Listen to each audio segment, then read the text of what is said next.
Hello Bhokardan शहर की जनता, the MR show के 9वें एपिसोड में आप सभी का स्वागत है। दोस्तों, आज हमने बुलाया है प्रभाग नंबर 9 से एमआईएम के एक उम्मीदवार को। Please welcome Sheikh Sabir sir.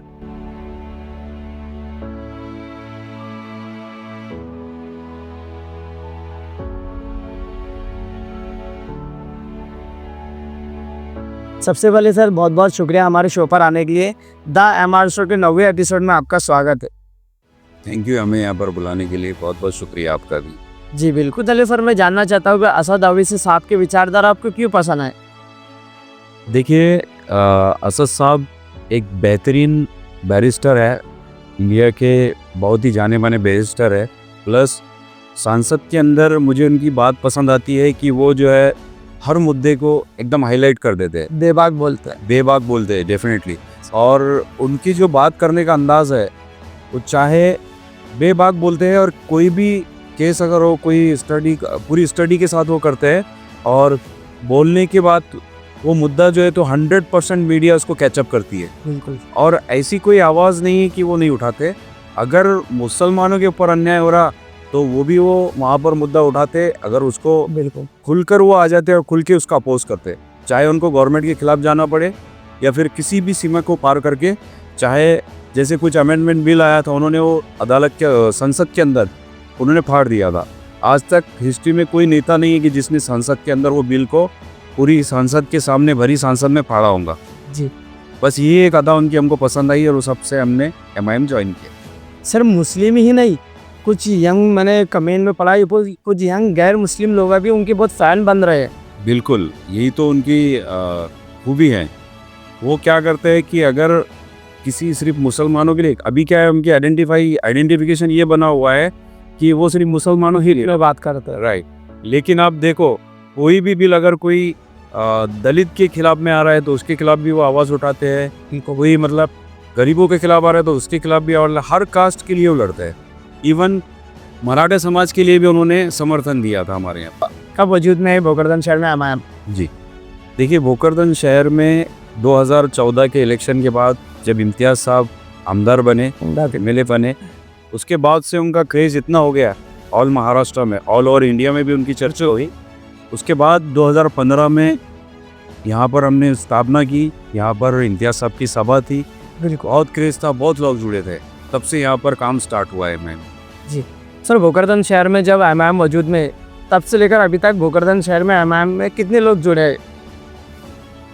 Bhokardan शहर में जब एमआईएम आई तो इसके अंदर बहुत लोग जुड़े, बहुत लोग काम आते हैं, काम में भी आते हैं, काम भी करते हैं मिलकर और सपोर्ट भी करते हैं। सर, ऐसा क्यों होता है क्या एमआईएम में कुछ लोग स्टार्टिंग में जो लोग जुड़े थे या फिर कुछ लोग कुछ देर के लिए रहते हैं और फिर बाद में दूसरी पार्टी ज्वाइन कर लेते हैं, ऐसा क्यों होता है? देखिए, इसका मैं एक शॉर्ट में भी आंसर दूंगा और डिटेल में भी आपको बताता हूँ। हमारे महाराष्ट्र के एक हमारे नेता है, युवा नेता, वो बोलते हैं एमआईएम पार्टी एक ट्रेन है जी, जो उसमें बैठ गया वो आगे सक्सेस आ जाएगा, जो इसमें उतर गया वो स्टेशन पे उतर जाएगा। अच्छा। अब इसके पीछे भी एक ये है कि जिसको मतलब मफाद है वो रुक जाते हैं। काफ़ी लोग जुड़ के क्या होता है कि एन इलेक्शन आता है, इलेक्शन आने के बाद पार्टी का यूज़ करते हैं और दूसरी पार्टी को पार्टिंबा दे देते हैं चंद रुपयों की खातिर। बट इसके अंदर आप देखेंगे तो जो भी इसके अंदर जुड़ के रहा उसको इंशाल्लाह पार्टी तराशती है और उसको मौका भी देती है। सर, एमआईएम की विचारधारा से आप इतने जुड़े, मैं जानना चाहता हूँ भोकरदन शहर में एमआईएम ने कौन कौन से काम किए अब तक? देखिए, काम गिनाने के बैठूंगा तो बहुत काम है, लेकिन शॉर्ट में बताता हूँ। जैसे हमारी कार्यकारिणी है, हमारे युवा शहर अध्यक्ष थे जी, इन्होंने लास्ट टाइम जो खड़गपुरना का प्रकल्प था, अच्छा, वो पानी का मुद्दा जो था, उसके लिए स्पेशली उन्होंने उपोषण करने को बैठना पड़ा। अच्छा। और उपोषण बैठने के बाद वो चीज़ जो है तो मंजूर हुई। अगर इन चला था उपोषण जी, उस आंदोलन का जो कार्यकाल था वो 2 दिन का था, पूरा 2 दिन में हमारे जावेद भाई जो युवा शहर के अध्यक्ष है, उन्होंने उसका पूरा श्रेय लिया था और उन्होंने वहाँ पर मतलब उनका योगदान रहा था उसके अंदर। बिल्कुल। उसके बाद क्या हुआ कि वो उनका उपोषण सक्सेस रहा।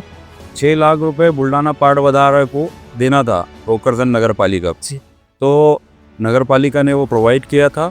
और जब भी भोकरदन के लिए पानी शुरू होगा, जैसे ही सिल्लोड का उसका पूरा अधिकार है सिल्लोड, तो 12% जो है तो भोकरदन नगर पालिका का हिस्सा रहेगा। जी तो जब भी हरी झंडी वहाँ से सिल्लोड से मिल जाएगी, इंशाल्लाह भोकरदन को भी उसका पूरा सपोर्ट मिलेगा। जी बिल्कुल सर। भोकरदन नगर परिषद इलेक्शन में आपने कितने सीट उतारे अभी?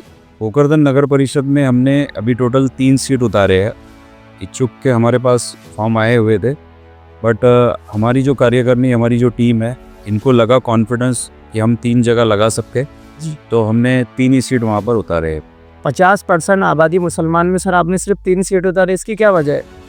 इसकी वजह एक ही है कि अभी क्या है कि मालूम है कि MIM का एक स्लोगन बना दिया है लोगों ने जी कि MIM जो है तो बीजेपी की की बेटी।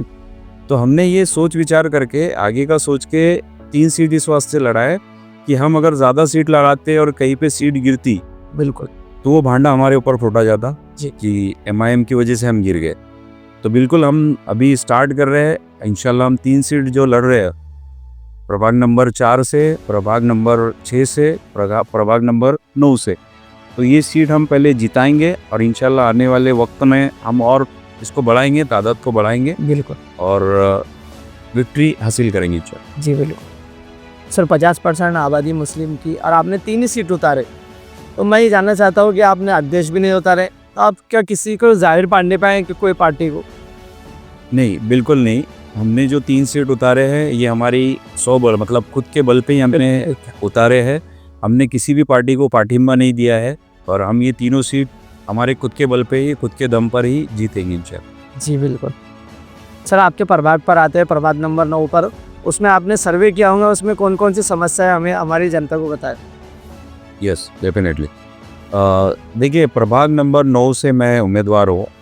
अगर मैं वहाँ की बात करूँ, वहाँ की क्या मैं सारी वार्डों की बात करूँ तो सारी वार्डों में वही हाल है। फिलहाल मैं 9 का बताता हूँ। अभी हमारे वार्ड के अंदर एक रोड बना था। अगर एक रोड बनता है एक गली के अंदर जी तो कम से कम उसका कार्यकाल कितना, 5 साल नगर सेवक रहता तब तक तो रहना चाहिए। बिल्कुल। तो देखिए 1 साल के अंदर जैसी बारिश शुरू हुई तो रोड खत्म हो गया। आप बता नहीं सकते कि यह नया रोड बना था। सबसे पहली ये समस्या। सेकंड ये है कि हमारे यहाँ पर जुई धरण प्रकल्प है जी। पानी भरपूर है, इस साल भी है, पिछले साल भी पानी की कोई टंचाई नहीं। वो तो हर साल भरते रहता है सर, लेकिन पानी की समस्या तो खत्म ही नहीं है। डेफिनेट। तो फिर भी हमारे वार्ड में, स्पेशल हमारे वार्ड की बात कर रहा हूँ, 15 दिन में एक बार नल आते। बिल्कुल। तो ये मतलब अगर आप उसके बाजू के इलाकों में जाके देखेंगे तो वहाँ पर सब सुविधा मिलेगी आपको। अब जैसे हमारे यहाँ पे सबसे बड़ा कॉलोनी रफ़ीक कॉलोनी है, दूसरा जो प्रभाग हमारा 6 नंबर का, वहाँ से हमारे उम्मीदवार लड़ रहे।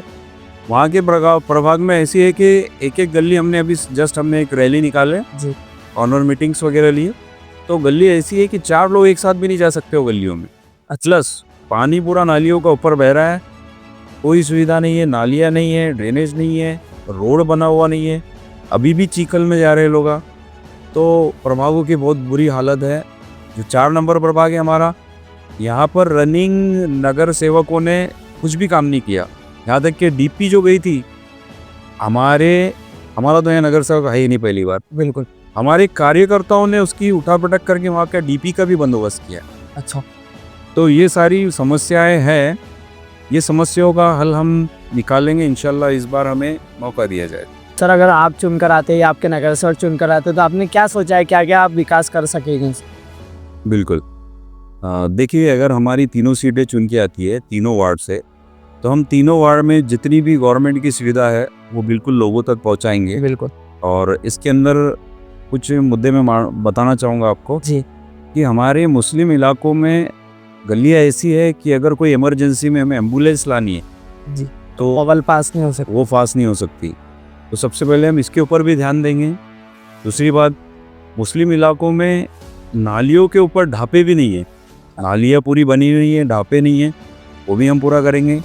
जो पानी की समस्या है उसको भी हम पूरा करेंगे। और सबसे एक मुद्दा मेन है कि हमारे मुस्लिम इलाकों में आप जाकर देखिए, कोई भी वार्ड में, बहुत कम वार्ड होंगी जहाँ पर आंगनवाड़ी की सुविधा नहीं है।